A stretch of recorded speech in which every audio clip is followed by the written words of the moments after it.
Indiana Newsdesk is made possible in part by Smithville Fiber Internet, streaming TV, home security and automation in Southern Indiana. More information at smithville.com. MALLOR GRODNER Attorneys, providing legal services to clients and the community. Understanding, expertise, results. Bloomington and Indianapolis. LawMG.com. IU Alumni Association, connecting IU's network of alumni and sharing the Indiana spirit through scholarships, advocacy, and volunteerism. Alumni.iu.edu. IU Center for Rural Engagement, extending IU Bloomington resources to improve Hoosier lives in partnership with communities and organizations. Rural.indiana.edu. And by WTIU members. Thank you. Coming up on Indiana Newsdesk.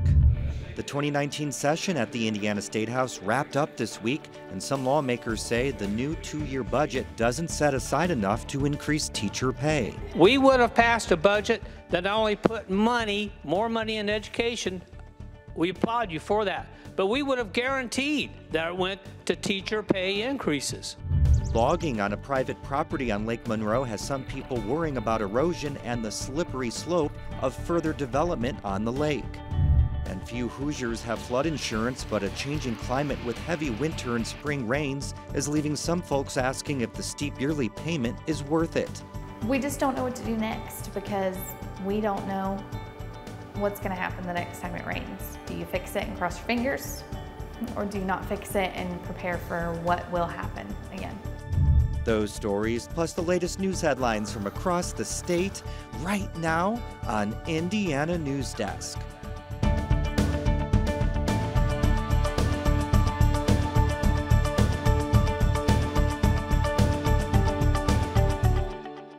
Welcome to Indiana Newsdesk. I'm Joe Wren.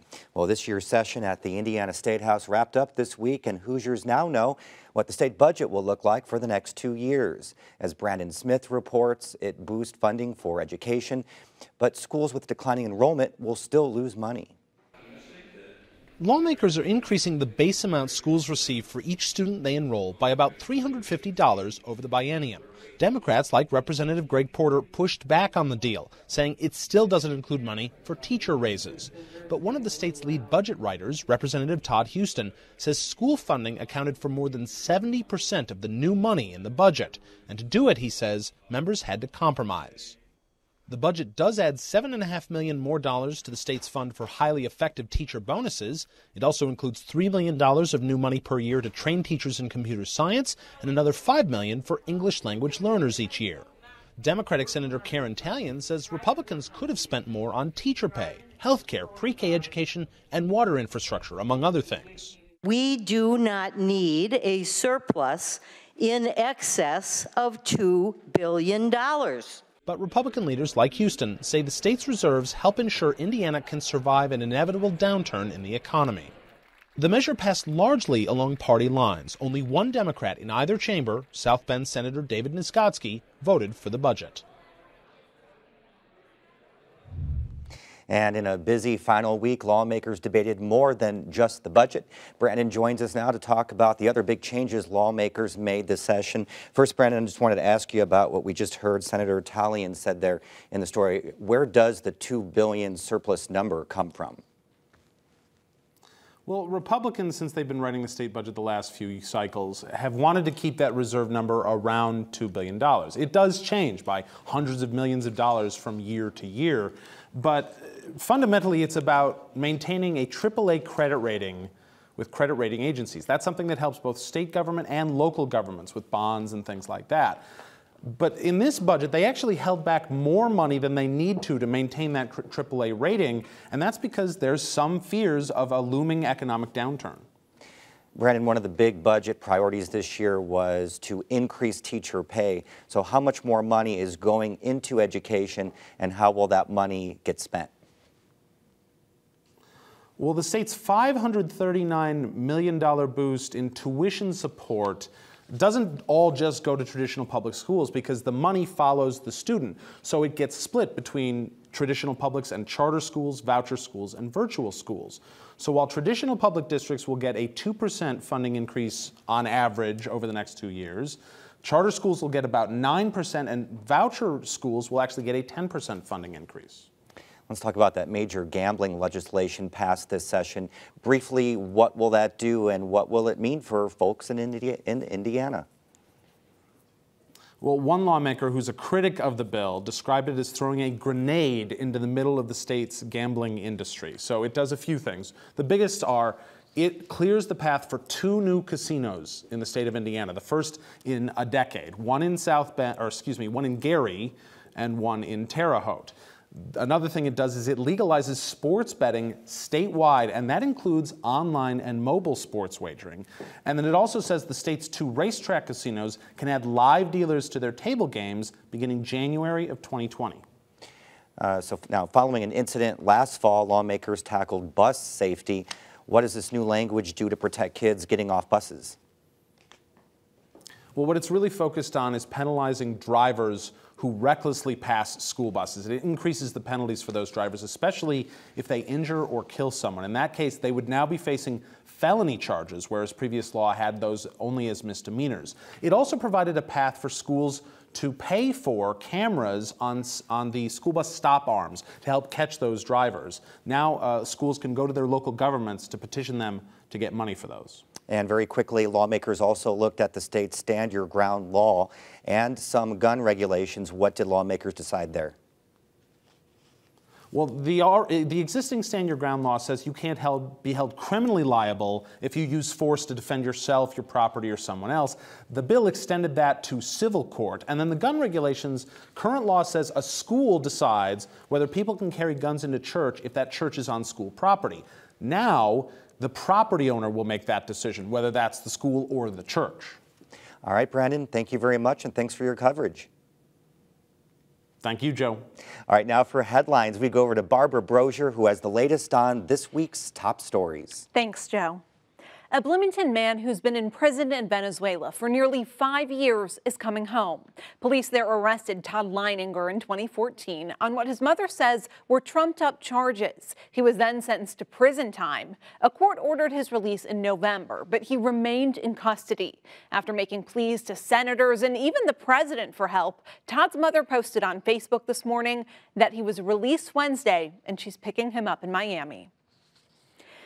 Well, for the 7th time in 8 years, the ACLU is suing the state over an anti-abortion lawsuit. The ACLU is asking a federal judge to temporarily halt the law before it takes effect July 1st. The law largely bans the second trimester procedure known as dilation and evacuation abortions, or DNEs. DNEs would be legal under the new law only if the fetus is first terminated inside the woman.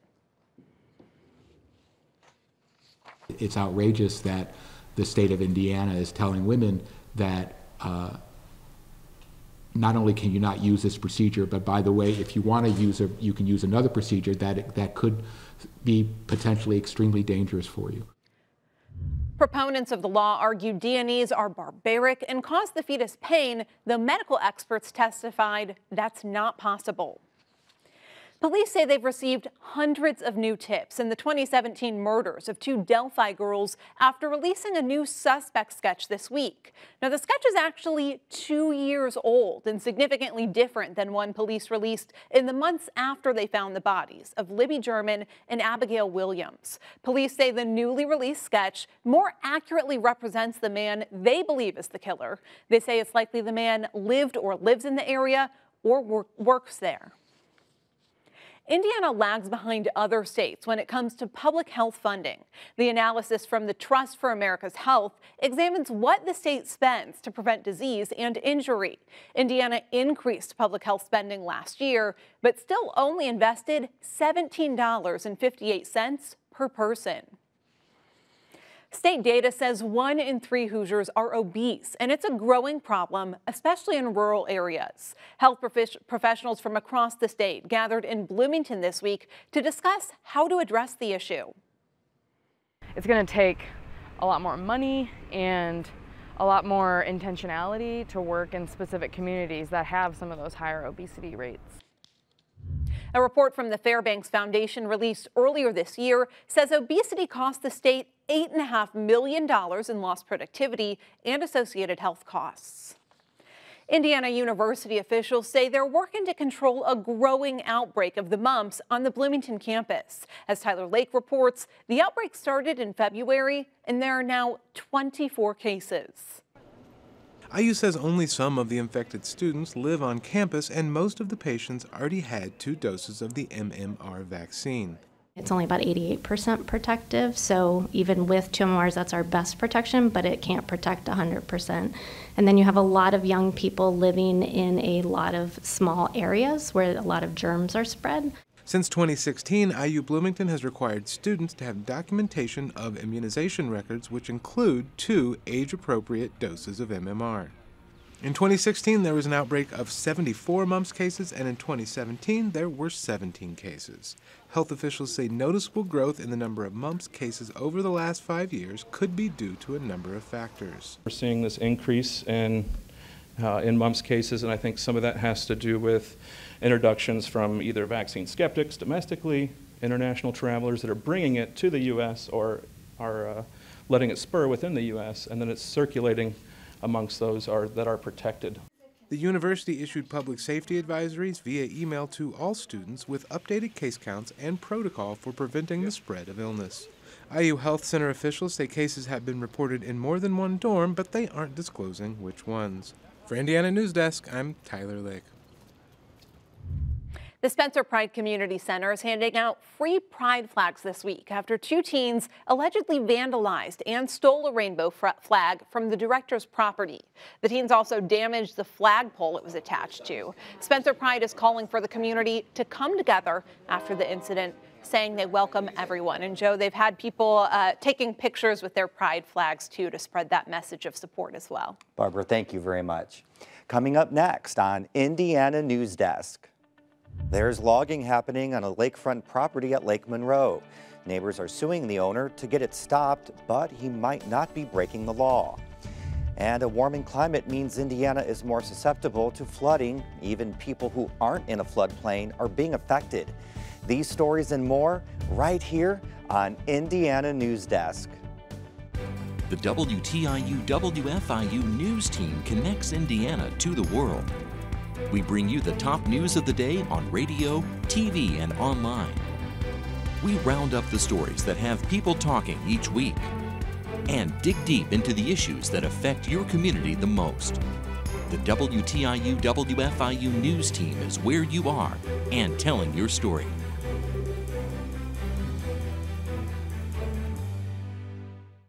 In a time of change, where can you find in-depth reporting and thoughtful analysis?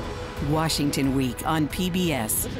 Join moderator Robert Costa. When I was at the Capitol this week, I encountered the same. And a panel of award-winning journalists. You're seeing a divided nation, and you're seeing. For insights and perspective. Tonight there was a key development in the Senate. You won't find anywhere else. What a week.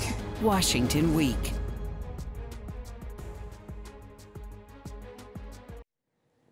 Welcome back to Indiana Newsdesk. Well, some people are alarmed by ongoing logging activity on private property along Lake Monroe. Pictures are circulating on social media that show large areas of trees cleared from a peninsula near the Shores subdivision. But as Barbara Brozier reports, it's perfectly legal. People who live on South Shadyside Drive on the banks of Lake Monroe say their quiet neighborhood is anything but lately. They say they've routinely seen large logging trucks come from Joe Huff's property, which is at the center of an ongoing controversy over private property rights and environmental concerns. There is some concern that this is really a development that is being disguised as logging. And that's a concern because we want people to go through the appropriate channels and have respect for the regulations that protect the lake. Sherry Mitchell Brooker is president of Friends of Lake Monroe, which has been doing water clarity monitoring near the Huff property for about 2 years. The group worries about sediment runoff that could be coming from the site, where crews are cutting down large sections of trees. That sediment carries with it nutrients, and those nutrients feed algae. And algae is one of the problems that we have on the lake, especially blue-green algae, which is toxic at certain levels. Although Huff and the company he hired to harvest timber on his nearly 250-acre property applied for logging permits with Monroe County, the planning department never granted them. Huff's attorney says the logging activity is still legal. In the area that Mr. Huff has had logs cut to be removed,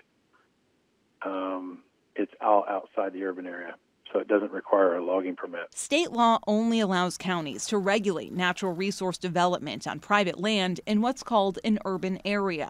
That means anywhere where there are at least 8 residences within a quarter square mile.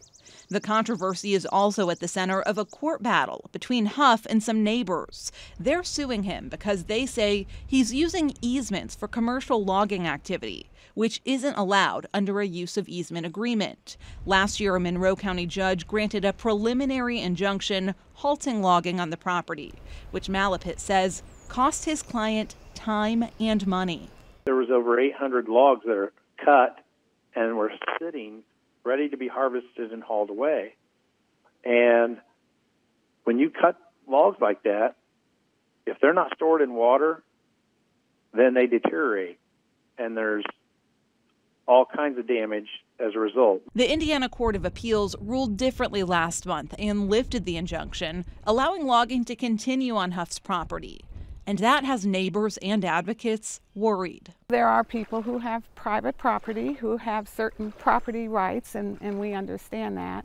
And what we would like to see is that at least at the minimum that they go through a permitting process that ensures that they use the best management practices and do everything they can to limit the impact on the lake.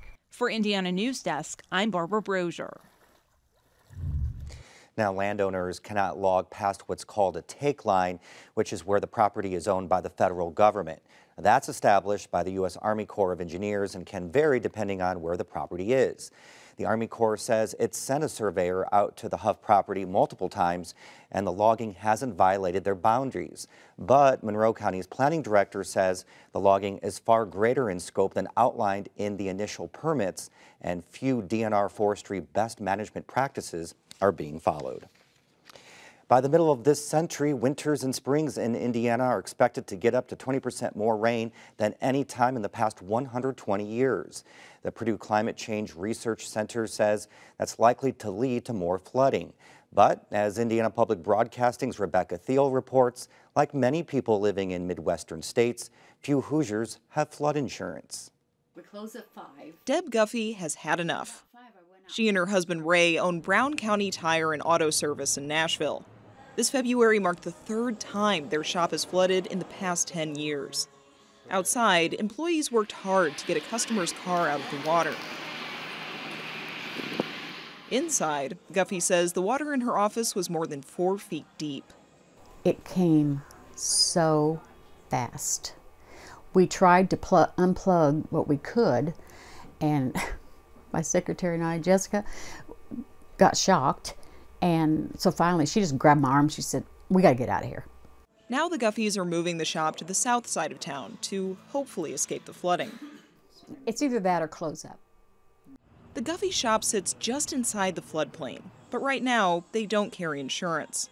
Most homeowners' insurance policies don't cover flood, so you have to purchase it through the federal government. As of 2 years ago, a little more than 23,000 properties in Indiana were covered under the National Flood Insurance Program. That's less than 1% of households and businesses in the state. FEMA experts say historically, about 20% of flood damage claims would come from outside the floodplain. But that percentage is growing as rain patterns change. So just because someone doesn't live inside of that special flood hazard area does not mean that they're not at risk for flooding. Low risk does not mean no risk. We're in what used to be the garage, and where the concrete blocks are used to be part of the kitchen and the dining room. Mark Steins thought his house on a cliffside would be safe. He lives just a few miles down the road from Brown County Tire and Auto. In 2001, heavy rains washed soil out from underneath the house, and it dropped 3 feet, sliding close to the cliff's edge. About all that's left is a footprint. And then off to the left used to be the living room, which everybody in the family liked because it had a cathedral ceiling and we had basketball goal inside. Now Steins has a new house on a hill nearby, but away from the cliff. I talked to my insurance agent before, and, well, you don't need flood insurance, you're up on a hillside. I said, well, that's what I think. But that's what happened to the original house. So how do people like Steins find out if they should buy flood insurance? One way is to look at federal floodplain maps. Unfortunately, those maps are often out of date, especially with the changing climate. David Knipe with the Indiana Department of Natural Resources helps create Indiana floodplain maps for FEMA. He says FEMA is supposed to update its maps every 5 years, but Congress has to approve the funding to do it, so it ends up being more like every 5 to 10. And Knipe says that's just to get the project started. The FEMA process that we have to go through to publish these maps is quite long and extensive. It can take 2 to 3 years at best. Even if floodplain maps were more current, Knipe says they're only meant to show risks from things like rivers and streams. However, there's also risks that aren't mapped with these maps, more localized flooding that you'd see like in a neighborhood if you had a large downpour over a neighborhood. And Knipe says we're seeing that kind of flooding more often. Take, for example, the issues 2 neighborhoods outside Columbus have been experiencing. Amanda Burdine and her neighbors in Armouth Acres and Northcliffe suspect drainage tiles from nearby farm fields are sending water into their homes and yards during heavy rains. This spring, Burdine's home had standing water for more than 30 days. You have no ability to take showers, wash your clothes, go to the restroom. There were people that had to be taken out of the neighborhood in trucks by family members and didn't come back for 2 or 3 weeks. After the last flood in 2015, Burdine fixed the damage to her basement, where her 2 oldest daughters sleep, and bought 2 pumps to try to keep the water down. It totaled $25,000. So in January, we paid off that debt, and we got flooded again in February. Most Hoosiers qualify for flood insurance even if they're not in a floodplain, but not everyone can afford it. James Sink with FEMA says the average premium in Indiana is just over $1,000 a year. That's about the same amount the average Hoosier pays for home insurance. Most people who own a home in an area that floods would want both. But for Indiana residents like Amanda Burdine, they'll have to decide if the peace of mind is worth the cost. We just don't know what to do next because we don't know what's going to happen the next time it rains. Do you fix it and cross your fingers? Or do you not fix it and prepare for what will happen again? Congress has until May 31st to renew the National Flood Insurance Program. For Indiana Newsdesk, I'm Rebecca Thiel. Well, as part of our City Limits series, you ask something about Bloomington that you're curious about, and then we work to find the answer. This week, Alex Eady looks at the city's sidewalks. Sidewalks are being built in a number of spring construction projects around Bloomington. Meanwhile, there's some sidewalks that lead to nowhere. Residents like Jenny Mack wonder who is making the decisions about where sidewalks should go and how these decisions are made. Kind of wondering why they continue, but then will stop abruptly and then pick up maybe a block or half block later. For adding new sidewalks, the answer is straightforward. Developers are the ones responsible for putting new sidewalks with their properties. Very rarely is it the city that's going to be going in and building a new sidewalk in an area. It's usually the result of either new development or redevelopment of an existing site. And adding a new sidewalk could cost the developer about $60 a foot. But developers haven't always been required to build sidewalks, which explains why some sidewalks in older residential areas don't connect. And the hope there is that as the future developments occur or redevelopments occur, that you'd continue connecting those sidewalks. According to Bloomington's municipal code, property owners are responsible for the maintenance and repair of the adjacent sidewalk. But repairs for unkept sidewalks can become expensive. That's why the city has launched a program allowing single-family property owners who live in their homes to apply for the city to share the cost of repairs. Residents can see if they're eligible within the geographic area, and we will split the cost of the sidewalk repair with the resident. Again, just an effort to try to encourage that maintenance, that upkeep, that walkability of the community. And by promoting connectivity throughout Bloomington's sidewalks, the city helps to make way for pedestrians on the go. So yeah, as a runner, it's really nice to be able to have those reliable sidewalks. to avoid traffic, so traffic doesn't have to necessarily look out for me. For Indiana Newsdesk, I'm Alex Eady. We want to hear your questions about the changing face of Bloomington. You can join the conversation by going to WTIU.org/citylimits to ask about your questions about the past, present, and future of the city of Bloomington.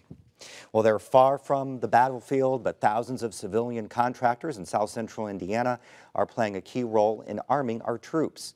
Workers at Crane Army Ammunition Activity in Martin County repurpose old bombs and munitions. Some of the bombs are between 40 and 50 years old and need their outer skin replaced. They're put back in brand new condition, so they're in the exact same condition as a brand new bomb. Crane officials say their facility is inspected regularly to make sure they're following environmental safety rules. And that's the end of this program, but our work continues online as we cover the news throughout the week at WTIUnews.org. Have a great weekend.